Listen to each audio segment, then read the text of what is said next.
بسم اللہ الرحمن الرحیم ویورز امریکہ کا افغانستان سے شکست کھا کے یہاں سے نکلنے کے بعد ابھی تک ان کے ایوانوں میں صف ماتم بچھی ہوئی ہے، اور گزشتہ دن امریکی کانگریس کے اندر امریکہ کے ٹاپ جرنیلوں کی ہیئرنگ تھی، جن کی ان کی شہادت تھی کہ وہ کیا اسباب ہیں جن کی وجہ سے امریکہ کو یہاں سے اچانک جلدی نکلنا پڑا، اور کن کن وجوہات کی بنیاد پر افغان فوج اور افغان حکومت طالبان کے سامنے ریت کی دیوار ثابت ہوئی۔ تو سب سے پہلے جو امریکہ کے joint chiefs of staff chairman ہیں جنرل مارک ملی، تو انہوں نے یہ ایک بڑا اعتراف کیا کہ یہ ہمارے ایسٹیمیٹس جو ملٹری ایسٹیمیٹس تھے، ہم یہ جانتے تھے اور ہم یہ بتا چکے تھے لیڈرشپ کو کہ جب بھی ہم ودڈرال کریں گے،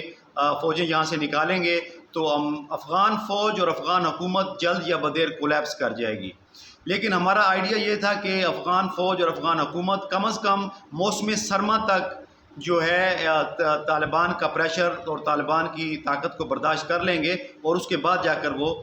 جو ہے وہ کولیپس کر جائیں گے۔ لیکن یہ بات طے تھی کہ ہم جانتے تھے کہ یہ جو سیٹ اپ ہم نے یہاں پہ افغانستان میں چھوڑا ہے، یہ طالبان کا سامنا نہیں کر سکے گا اور یہ ختم ہو جائے گا، میلٹ اوے ہو جائے گا۔ یہ بہت بڑا اعتراف ہے اپنی ناکامی کا جو امریکی جرنیل کر رہے ہیں۔ دوسرا انہوں نے یہ کہا کہ دوسری جو اہم بات اور جس کے ذریعے سے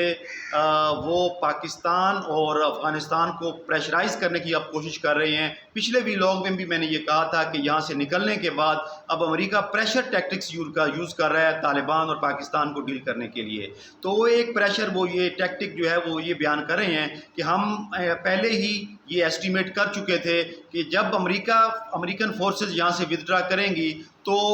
پاکستان اور پاکستان کے ایٹمی ہتھیاروں کی سیکیورٹی کو سخت خطرات لاحق ہو جائیں گے طالبان کی طرف سے۔ اور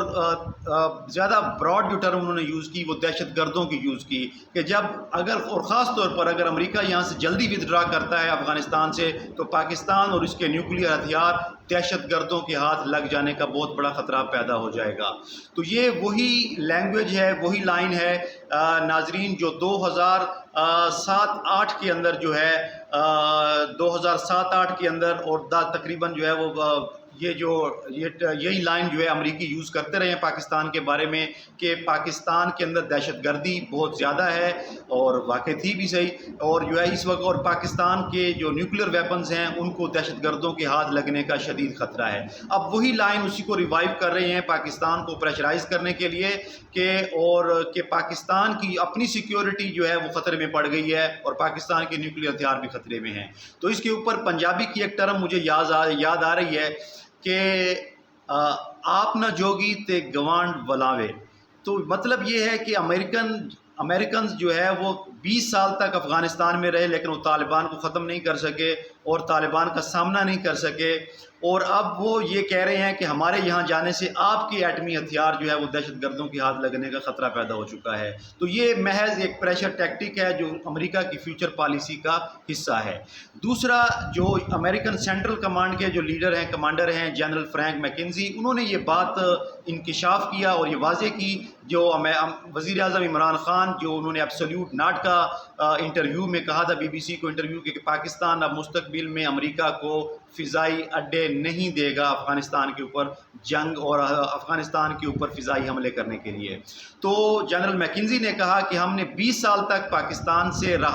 فضائی کوریڈور حاصل کیا ہے، جس کے ذریعے ہم مغربی پاکستان سے افغانستان تک پہنچتے تھے، اور اب جو ہے ہم دوبارہ ان دنوں اور آنے والے دنوں اور ہفتوں میں پاکستان سے دوبارہ مذاکرات کر رہے ہیں کہ اب جو ہے ہمارا ریلیشن شپ مستقبل میں کیسا ہوگا، اور یہ واضح کیا انہوں نے کہ ہمارے لیے یہ راہداری بہت اہم ہے، اور ہم یہ چاہیں گے کہ آپ پاکستان کے ساتھ دوبارہ مذاکرات سے یہ طے کریں کہ ہمارا مستقبل میں ہمیں یہ فیسلٹی اویلیبل ہوگی یا نہیں ہوگی۔ تو اس کے اوپر بڑی دلچسپ صورتحال ہے۔ وزیر اعظم عمران خان اس پہ واضح انکار کر چکے ہیں کہ پاکستان اب مستقبل میں فضائی حملوں کے لیے فضائی اڈے افغانستان کے لیے امریکی افواج کو نہیں دے گا۔ لیکن اس کے ساتھ ہی اب جو وزیر خارجہ شاہ محمود قریشی امریکہ میں تھے تو انہوں نے بڑی اہم بات کی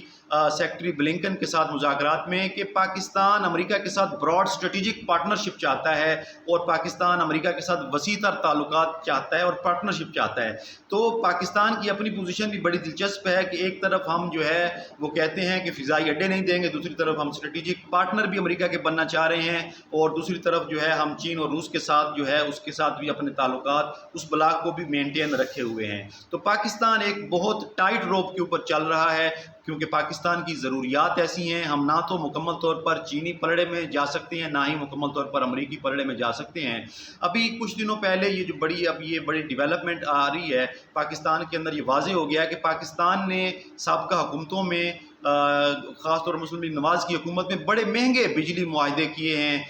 چین کے ساتھ، جس کے اوپر انہوں نے چین کی کمپنیز کو نہ صرف پاکستان نے ٹیکس میں بہت بڑی چھوٹ دی، بلکہ انہوں نے چین کو جو ہے چینی کمپنیوں کو 20% تک پروفٹ ریٹ جو ہے وہ دیا ہے چینی کمپنیوں کو۔ تو یہ اور جس کے اوپر چینی کمپنیوں کو عمران خان کی حکومت نے یہ ریکویسٹ کی تھی کہ نظر ثانی کریں ان معاہدوں کے اوپر، یا تو ٹیکس کنسیشنز جو ہیں وہ پاکستانی حکومت واپس لے لیتی ہے، اور یا پھر چینی کمپنیاں جو ہیں وہ جو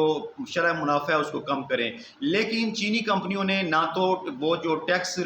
کنسیشنز ہیں وہ بدلی ہیں، اور نہ ہی وہ ٹیرف گھٹانے کے لیے وہ تیار ہوئے ہیں، اور انہوں نے کہا ہے کہ جو ٹرمز اینڈ کنڈیشنز ہم نے مسلم لیگ نواز کی حکومت کے ساتھ طے کر لی تھی انہی کے اوپر جو ہے ہم ان معاہدوں کو مکمل کریں گے۔ تو یہ بڑی دلچسپ صورتحال ہے۔ تو اس کے ساتھ جو ہے وہ ایک اہم جو بات ہے کہ یہ تو آنے والے وقت میں پتہ چلے گا کہ پاکستان کس طرح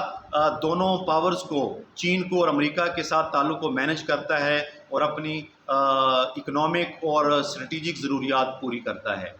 تاہم جو ہے ایک اور جو ڈیولپمنٹ، ایک اور جو اسی secretary Lloyd Austin, defence secretary جو امریکہ کے وزیر دفاع ہیں، انہوں نے بڑی ایک دلچسپ بات کی ہے کہ ہمیں کسی کو بھی اپنی شکست کے لیے بلیم کرنے سے پہلے کچھ انہوں نے ٹرم یوز کی ہے انکمفرٹیبل ٹروتھس۔ تو ہمیں ان انکمفرٹیبل ٹروتھس کو جو ہے وہ سمجھنا چاہیے امریکی قوم کو کہ افغان گورنمنٹ اشرف غنی کی کیوں ہاری ہے۔ تو وہ انہوں نے کہا ہے کہ انہوں نے یہ جو ہے بڑی وجہ افغان حکومت کی